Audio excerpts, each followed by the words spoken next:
There's no doubt that talent by itself is not enough. You need a particular guidance. Right now, as Jamaicans, we're fighting over some crumbs when there's so much money to be made out there.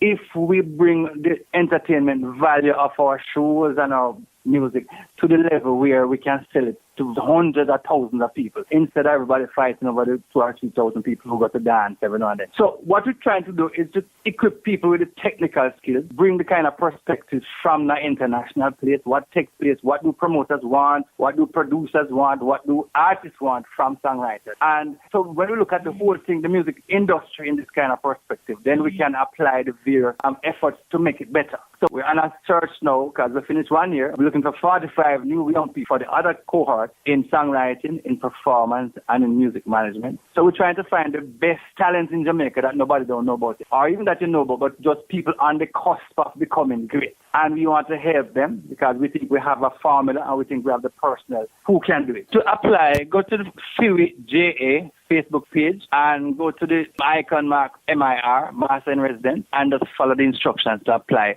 for songwriting or performance or for music management. And you have probably about 2 or 3 days to do it. Classes should start by the 15th of November.